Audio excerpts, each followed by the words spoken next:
அதுல ஒண்ணு சொல்றாரியா, உண்மையிலே கோச்சுக்கிறாதீங்க. முதலமைச்சர் ஆகிறதுக்கு ஒவ்வொருத்தருக்கும் பல வழி இருக்கு. இப்ப புதுசா கட்சி ஆரம்பிச்சவரு மாசத்துக்கு ஒரு தடவை வந்து பேப்பரை கொடுறேன், இந்த பேப்பரு எப்படி 4 பேப்பரை புரட்டிட்டு ஒரு 1000 பேர்த்த கூட்டிட்டு கைது வாங்கிட்டு பேசிட்டு திரும்பி போய் படுத்துருவாரு. திரும்ப ஒரு பொழுது போறோன்னா 15 நாள் கழிச்சு திரும்பி போய் படுத்துருவாரு. இப்படி கத்திட்டு முதலமைச்சர் ஆகலாம்னு அவரு ஒரு மெத்தட் வச்சிருக்காரு. எடப்பாடி பழனிசாமி 10 தடவை தோத்த பிறகு 210 தொகுதியில நாங்க ஜெயிப்போம். ஒவ்வொருத்தருக்கும் ஒரு மெத்தட் வச்சிருக்காங்க முதலமைச்சர் ஆகுது. ஆனா எங்க அண்ணன் எடப்பாடி பழனிசாமியோட மெத்தட் இருக்கு பாருங்க. ஆஹா, மானஸ்தனால அப்படி ஒரு மானஸ்தானை நீங்க பார்க்க முடியாதியா. ஐயா தான் உட்காந்துருக்காங்கல்ல, எங்க அறந்தாங்கி நிசா உட்காந்துருக்க இடத்துல தான் சசிகலா அம்மா உட்காந்துருக்காங்க. கற்பனை பண்ணிக்கோங்க. ஒன்னே சொல்லப்பா, நீ நல்ல பிள்ளை. சசிகலா அம்மா உட்காந்துருக்காங்க. எங்க ஐயா சண்முகடியில் உட்காந்துருக்க இடத்துல ஓ பன்னீர்செல்வம், ராமலிங்க ஐயா உட்காந்துருக்க இடத்துல திண்டுக்கல் சீனிவாசன் எல்லாம் உட்காந்துருக்காங்க. அங்க இந்த ஒரு அந்த அண்ணன் நிற்கிறார் பத்தியா கண்ணாடி போட்டு, அது மாதிரி தான் யாரு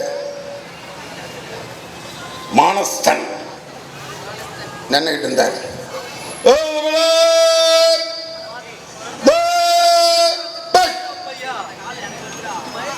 எங்கடா நின்றுகிட்டு இருந்தால காணான்னு தேடுறாங்க எல்லாரும். சேரு காலுகளுக்கு அடியில் ஐயா கிளம்பி வந்துகிட்டு இருக்காரு. டங்கர டக்கா டங்கர, அதுக்கு ஒரு மியூசிக் போட்டாங்க.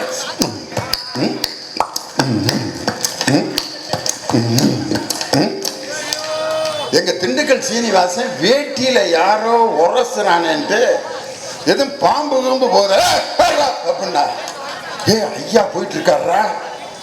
இந்த பக்கம் பார்த்தீங்கன்னா ஓ பன்னீர்செல்வம் பொய்யா பொய்யா பொய்யா பொய்யான்ட்டு சசிகலாவோட காலை கவ்வி பிடிச்சு, அதுக்கப்புறம் அந்த அம்மா ஒரு நாடகம் நடந்துச்சு பாருங்க. சோல்பட்டையை பிடிச்சு, என் உண்மையான தொண்டன் பழனிசாமி. அப்ப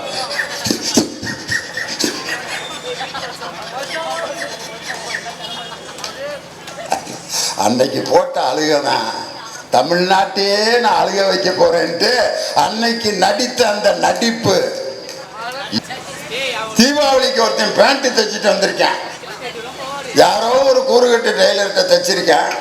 வந்து போட்டு பார்க்குறான், காலுக்கு கீழே 3 இன்ச்சு இப்படி லூஸாக கிடக்குது பேண்ட்டு. உடனே ஐயோ இப்படி லூஸு பேண்ட்டை போட்டுக்கிட்டு நாளைக்கு ஊருக்குள்ளே போனால் ஏற்கனவே லூஸுங்கிறாங்க, இதில் நம்ம லூஸு பேண்ட்டை போட்டு போனால் என்ன ஆகுன்ட்டு அவங்க வீட்டுக்காரம்மா கூப்பிட்ருக்காங்க. வாடி, இந்த பேண்ட்டை ஒரு 3 இன்ச்சு வெட்டி மடித்து தைச்சி கொடு, நீ தான் தையல் மிஷினில் நல்லா தைப்பியில்.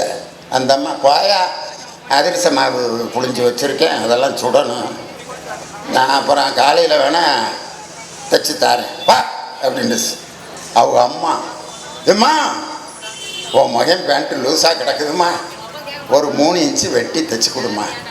கண்ணு தெரியலடா, காலையில் ஒரு 9 மணிக்கு நான் தைச்சி தாரேன். மகளை கூப்பிட்டுருக்கேன், பாப்பா அப்பாவுக்கு இந்த பேண்ட்டை கொஞ்சம் மடித்து தைச்சி தரக்கூடாதா? எப்பா எனக்கு நிறையா வேலை இருக்குப்பா, நான் காலைல 9 மணிக்கு தைச்சி கொடுத்துறேன், நீ 10 மணிக்கு போட்டுக்க. அப்புறம் என்ன பண்ணுவேன், அவன் 3 இன்ச்சு அப்படி வெட்டி மடித்து தைச்சி வச்சுட்டு படுத்துட்டேன். அவனே அவங்க அம்மா நைட்டு 11:30 மணிக்கு எந்திரிக்குது. இருந்து நம்ம மகன் கேட்டேன், இந்த பேண்ட்டை வெட்டி தைச்சி கொடுக்க சொல்லி தானே கேட்டேன். என் புள்ள பாவம், ஒரே புள்ள கருவேப்பிலை கொத்தாட்டம் ஆம்பளை பிள்ளைய பெற்று வச்சேன் அப்படின்ட்டு அது ஒரு 3 இன்ச்சை வெட்டி மடித்து தைச்சி வச்சுட்டு படுத்துருச்சு. அவங்க வீட்டுக்காரம்மா இருந்து நமக்கு தாலியை கட்டி இந்த குங்குமம் பூவுக்கு அவர் தான் காரணம், புருஷன் கேட்டு நம்ம செய்ய முடியாமல் போச்சேன்ட்டு அது ஒரு 3 இன்ச்சை வெட்டி மடித்து தைச்சி வச்சுட்டு படுத்துருச்சு. 4:30 மணிக்கு மக எந்திரிச்சிருக்கா. பெத்த அப்பனுக்கு இந்த உதவி கூட செய்யலைன்னா ஒரு பொம்பளை பிள்ளை இருந்து என்ன பிரயோஜனம்? வெட்டுனா மடிச்சா படுத்துட்டான். காலையில் ஐயா தலைக்கு ஊற்றிட்டு ஜம்முன்னு சட்டையை போட்டு அன்றாயிரம் மாட்டிக்கிட்டு பேண்ட்டை தேடுறேன், கோமணம் மட்டும்தான் இருக்கு, மீதிய பூரா தவணை முறையில் வெட்டி கிடக்குது.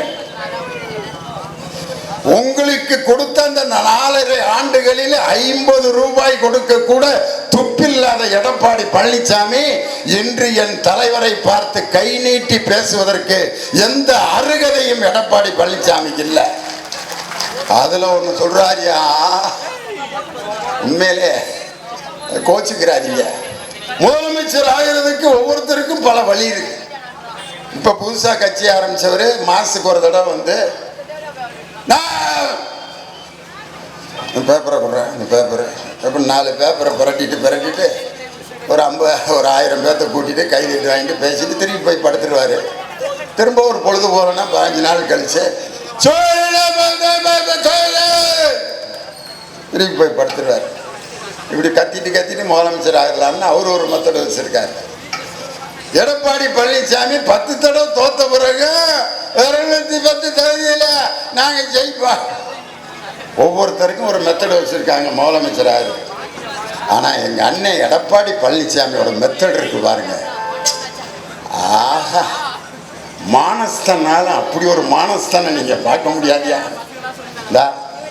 ஐயா தான் உட்காந்துருக்காங்கல்ல, எங்க அறந்தாங்கி நீசா உட்காந்துருக்க இடத்துல தான் சசிகலா அம்மா உட்காந்துருக்காங்க. கற்பனை பண்ணிக்கங்க.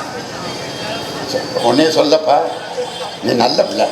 சசிகலாமா உட்காந்துருக்காங்க, எங்கள் ஐயா சண்முகடியில் உட்காந்துருக்க இடத்துல ஓ பன்னீர்செல்வம், ராமலிங்க ஐயா உட்காந்துருக்க இடத்துல திண்டுக்கல் சீனிவாசன் எல்லாம் உட்காந்துருக்காங்க. அங்கே அந்த இவர் அந்த அண்ணன் நிற்கிறார் பற்றியா கண்ணாடி போட்டு, அது மாதிரி தான் யார் மானஸ்தன் நின்றுக்கிட்டு இருந்தார்.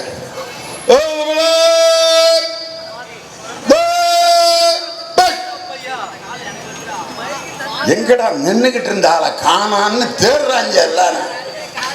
சேரு காலுகளுக்கு அடியில் ஐயா கிளம்பி வந்துகிட்டு இருக்காரு. டங்கர டக்க டங்கர, அதுக்கு ஒரு மியூசிக் போட்டாங்க பாரு.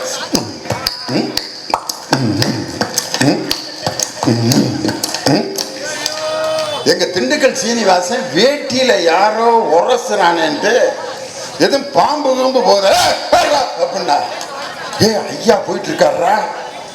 இந்த பக்கம் பார்த்தீங்கன்னா ஓ பன்னீர்செல்வம் பொய்யா பொய்யா பொய்யா பொய்யான்ட்டு சசிகலாவோட காலை கவ்வி பிடிச்சி, அதுக்கப்புறம் அந்த அம்மா ஒரு நாடகம் நடந்துச்சு பாருங்க. சோல்பட்டையை பிடிச்சி, என் உண்மையான தொண்டன் பழனிசாமி. அப்ப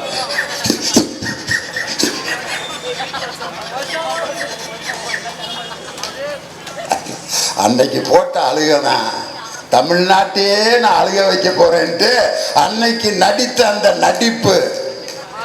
ஏன் தலைவரை பார்த்து பயப்படுகிறேன்னு சொல்றாரு. பயத்தினுடைய உச்சகட்டத்தினுடைய எடப்பாடி பழனிசாமி.